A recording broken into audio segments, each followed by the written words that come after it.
Hey there, Parkinson's Warriors. So today I'm going to do a little video on DBS, deep brain stimulation. I'm going to talk a little bit about a couple of books I've read about the subject, see where you can get more information about it online. As many of you know, I have had deep brain stimulation surgery. I have the little thingy right here, these leads, they go into my brain about 4 inches deep right here. The stimulator's right here, and it's been going really well for me. And I'm glad I was a candidate. I didn't wait too long. I'm 41 years old. I've got a whole life ahead of me. I plan to live till I'm 100. And so it's great that I got it now because my Parkinson's will continue to advance, but that DBS will be there helping me control symptoms over time. So a little bit about DBS in general. So DBS, if you don't know what it is a procedure, a brain surgery essentially, where they drill 2 holes into your head. It's a lot better than it sounds. Trust me, it's not that terrible. It's not that bad at all. Because you might be asleep for it, or you might be awake. It only takes about 10 seconds for the drilling on either side. So they drill a hole on either side if you're in the bilateral, and they whether you're awake or asleep, depending, they'll put the leads in. And if you're awake, they'll have you like tap your finger, and you won't even feel it. You will not even know what's going on. It's working behind like a curtain. It's like the Wizard of Oz. You don't know what's happening. Luckily, I was asleep. I didn't have to do any of that. The technology where I got it done was already so advanced that they didn't need to have me awake for that situation, for that whole surgery. But they put the leads in, and depending on your insurance, depending on the country, depending on a lot of different things, is your surgeon's preference, they might put the stimulator in on another day. Or the same day. So I got it all done in one surgery. I had like several wounds on my head, and I had the cut right here that they put the stimulator in. Believe me, it's not as bad as it sounds. Within a few hours, it's over. There isn't that much pain, and I know it can be scary because it's brain surgery, but the complication rates are really, really low. If you're a candidate for it, it can really change your life. I can do this, which I wasn't able to do before. And I can do it at different rates, same rate. So it's not perfect, but I couldn't even do this before. So this is great. Anyways, a couple books I want to talk about deep brain stimulation. These are not my books. These are books that are available on Amazon or at your local library. But this one is called Deep Brain Stimulation, A New Life for People with Parkinson's, Dystonia, and Essential Tremor. It's by Kevin Chow, MD, Susan Grube, I hope I'm pronouncing that correctly, RN-MSN, and Parag Patil, MD and PhD. So there are 3 authors that talk about DBS. This is a pretty in-depth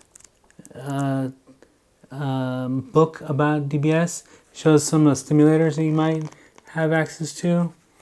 It talks about the technical parts, like what happens when they put the lead in, things like that, and it gets some technical in there. It's a good book. It's very